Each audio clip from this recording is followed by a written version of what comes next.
안녕하십니까. 안녕하십니까. 반갑습니다. 네, 바쁘신데 이렇게 시간 내주셔서 감사합니다. 아이, 고맙습니다. 네, 본격적인 질문은 저희들 마스크 벗고.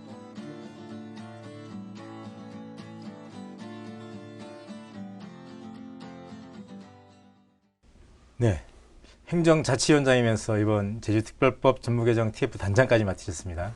지난달 22일이죠. 특별법 전부개정안 초안을 의회 차원에서 좀 발표를 했는데요.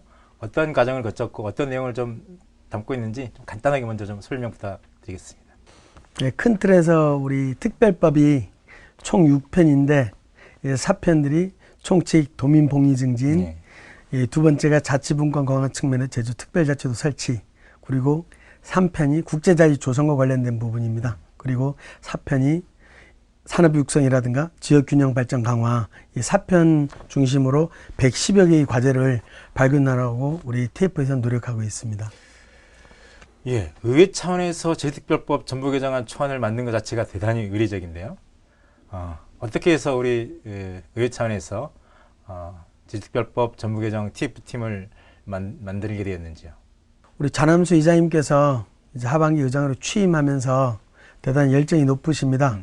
또 그 틀에서 지난해 말 정도에 지방자치법 전면 개정안이 이 촉매자가 되었습니다. 그 속에서 지금 특별법 조항들을 지방자치법 전면 개정안에 준내 가지고 바꿔야 되고 그 속에서 우리가 특별자치도에 걸맞게 고도의 자치분권 강화 측면에서 앞으로 보완해야 될 부분에 대해서 이번 기회에 전반적인 부분에 대해서 각 상임위원회를 통해 가지고 도민사의 의견을 수렴하기 위해 가지고 출발하게 되었습니다. 예, TF 활동을 통해서 한 110개의 과제를 발굴했는데요. 그 중에서 우리 도민사에서 궁금해할 만한 것, 우선순위 5가지를 꼽는다면 어떤 걸 들었을까요? 뭐 우선순위라고 말하기가 좀 뭐합니다만 그래도 도민사에서 말하면 쉽게 할 수 있는 이제 행정지장 직선제가 지난해 정부 수용과제에서 빼졌습니다. 네네. 그렇기 때문에 그런 부분들을 고집하기보다 대안으로 행정시장, 러닝메이트, 임기 4년 보장, 그리고 시장 예고제를 의무상으로 하는 특별법 개정들을 추진하려고 하고 있고, 또 제주도에 들어오고 있는 7개 지방행정특별기관에 대해서 지금 처음보다 도민 헬스들이 많이 들어가고 있거든요. 그런 재정적 지원 근거들을 마련하고, 또 도민사회에 논란이 되었던 이 영리병원, 네. 의료기관의 설치에 관련된 부분에 대해서 이 수기형 공론조사로서 어느 정도 도민사 의견을 수렴했기 때문에 갈등을 부채질할 수 있는 그런 요인들을 삭제하고 공공의료 강화 차원에서 그 부분들을 삭제했습니다. 그리고 국제자유도시 개발에 대한 패러다임을 국제자유도시 조성으로 좀 정책적인 패러다임을 통해 가지고 경제와 환경이 지속가능한 제주를 위한 그런 큰 틀에서 준비하고 있습니다. 아까 의원님께서 꼽은 5개 과제 중에 첫 번째로 좀 얘기를 해주셨는데요. 행정시장 직선제 문제는 이미 제주도가 추진했던 7단계 제도 개선 과제에 포함됐었는데 정부 협의 과정에서 불수용된 걸로 좀 알고 있습니다. 문재인 정부가 좀 추구하는 지방분권, 지방자치 강화라는 국정 철학을 감안하면 차제에 기초자치단체 부활을 해야 되는 거 아니냐는 의견도 좀 많거든요. 이에 대한 생각은 어떠신지? 이제는 지방자치법 전면 개정안이 되었기 때문에 도민의 자기 결정권들은 기초자치단체 부활이든 아니면 지금 현체제 유지든 그거는 앞으로 이 주민투표를 통해 가지고 결정할 사안이기 때문에 그런 부분은 충분히 이제 반영이 되고 저 의회에서는 현실 가능한 의원 입법 과정 속에서 할 수 있는 부분에 대해서 접근하는 속에서 행정시장 직선제보다는 불수용 과제로 됐던 부분들을 감안해 가지고 행정시장 러닝메이트제 임기 4년 예고 의무 조항들을 이번 개정안에 포함시키려고 하면서 도민 의견 수렴들을 하고자 합니다. 초안에는 논란이 될 만한 사안들도 포함된 걸로 좀 알고 있는데요. 예를 들어 대표적인 게 도민사에서는 이미 폐지를 해야 된다라는 논의까지 좀 되고 있는 교육원 문제입니다. 공개된 초안에는 현행 5명의 교육원을 7명까지 늘리는 방안이 좀 제시되어 있는데요. 이거에 대해서는 좀 어떤 과정을 거쳐서 포함됐었는지요? 지금 한 110여 개 과제들이 발굴한 그런 기본 경로들은 각 상임위원회에서 그리고 의원님들의 의견들을 반영하는 속에서 교육위원회 의견을 반영했다고 생각이 들면 이해가 쉬울 것 같습니다. 근데 아까 지적한 것처럼 논란의 소지라든가 여러 가지 문제가 있기 때문에 앞으로 3월 19일 도민 의견 수렴 속에서 다양한 의견들을 종합해가지고 현실적인 방안을 모색하려고 노력하고 있습니다. 이게 어쨌든 초안이다 보니까 확정되는 안은 아니라는 얘기이신 거고, 도민사의 의견을 수렴하는 과정 속에서 충분히 공론화 과정 거치면서 최종안을 마련하겠다는 거죠. 예. 네, 입법화 실현 가능성입니다. TF에서 발굴한 과제 중 상당수는 어쨌든 뭐 제주도가 지속적으로 추진했던 사안인데 정부 협의 과정에서 반영이 안 된 부분들이 좀 많거든요. 그런 것들을 감안을 하면 실제 입법화까지 가능성 어떻게 보시는지요?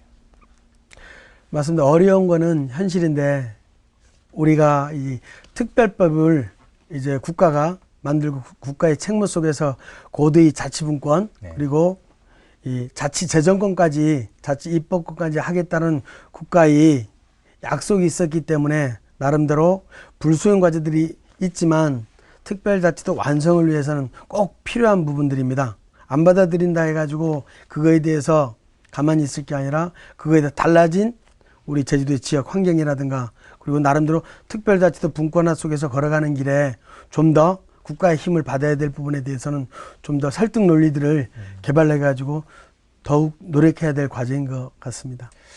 어떻게 법률 제정, 개정은 국회 고유의 역할인데요. 향후 입법화 과정, 단계 어떻게 구상하고 있는지요? 입법은 국회의원이 몫이기 때문에 저희들이 여러 가지 110의 과제를 발굴했다지만 그거를 다 소화하기라는 중앙정부 입장 그리고 국회 입장이기 때문에 그 속에서 의회 입장 그리고 그리고 도민사회 의견 속에서 모아지는 공통 분모들을 갖고 최소한의 의원 입법화를 하고 또 그 속에서 중장기 과제로 남은 과제들은 8단계 과제들로 해가지고 총리실 지원위원회 해가지고 각 부처 입장을 들어가서 좀 더 그 과제들을 달성할 수 있는 좀 두 가지 방향으로 접근해야 될 것 같습니다. 언제를 우리 국회 통과 목표로 좀 삼고 계신가요? 어쨌거나 국정이 변화무쌍하기 때문에 네. 좀 하반기에 들어가면 현안에 대했을 때 국회가 안정되지 못한 측면이 있어가지고 도와 도민들의 의견 그리고 도의 입장들을 모아가지고 좀 상반기 중으로 하는 게 나름대로 현실성 있는 의원 입법 과정이 되지 않겠나. 예. 의회 차원에서 의욕적으로 좀 추진하고는 있지만 그동안 우리 제주특별법 개정과 관련해서는 도지사가 집행부 중심에서 과제를 발굴하고 의회의 동의 절차를 밟아서 총리실 산하 제주지원위원회에 제출하면 정부 입법으로 추진하는 그런 게 통상의 과정이었는데요. 이번에는 의회가 좀 주도를 하면서 의회 따로, 집행부 따로 엇박자라는 거 아니냐라는 좀 우려도 좀 있거든요. 출발은 도의회가 관심들을 가지면서 TF단을 출범했지만 그 속에서 의견들은 불수용 과제든 앞으로 수용될 과제들은 도정과 서로 소통을 해나가면서 그 속에서 좀 더 모아진 의견 도민사회 속에서는 어찌 보면 기관이 다르기 때문에 그렇게 바라볼 수도 있는데 그 내용들에 대해서 모아지는 부분들은 첫 번째로 도민의 복리 증진 차원에서 접근하는 부분들이기 때문에 충분한 도정과 그리고 도민사회 의견을 수렴해 나가면서 갈 때는 하나의 모습으로 갈 거라고 이해해 주면 고맙겠습니다. 네, 마지막으로 우리 제주특별법 전부 개정과 관련해서 우리 집행부 그리고 도민사회에 당부하고 싶은 얘기 있으면 마지막으로 좀 해주시죠.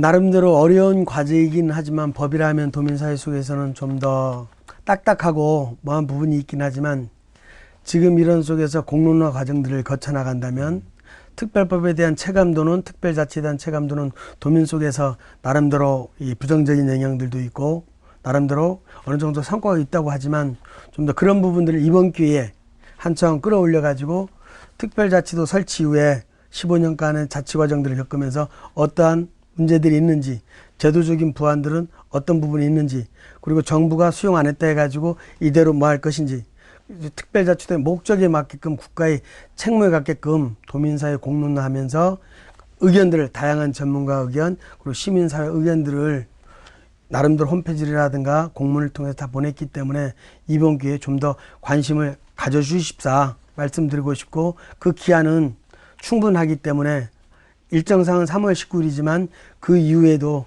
지속적인 의견 수렴은 하고 있는 과정이기 때문에 좀 더 우리의 일로 내가 참여하면서 자치가 가까워졌구나. 특별한 의미들을 이번 기회에 좀 더 가질 수 있는 모두의 과제로 생각해 주셨으면 고맙겠습니다. 네, 그래요. 네, 지금까지 이상봉 행정자치위원장님과 제주특별법 전부 개정에 대해서 많은 얘기를 나눠봤습니다. 2006년 7월 1일 대한민국 지방자치사에 한 획을 긋는 신개념의 지방정부가 탄생하게 되는데요. 대한민국 인구 1%가 안 되는 변방에서 지방 분권의 신호탄을 쏘아올릴 것입니다. 하지만 15년이 지난 지금 어떻습니까? 무늬만 특별자치, 제왕적 도지사, 풀뿌리 민주주의 후퇴, 이게 바로 외부에 비춰지는 제주특별자치도의 자화상일 것입니다. 더구나 지난해 지방자치법 전부 개정으로 그나마 법률적으로 누리던 제주만의 특별함도 사라질 위기에 처해 있습니다. 지금이야말로 제주도민들이 무한 상상력을 발휘할 때입니다. 특별법 개정의 선두에 선 제주도의회, 여기에 도민들의 지혜가 더해져 고도의 차등적 분권실을 위한 노력이 입법화라는 결실로 맺어지기를 간절히 기원해 봅니다.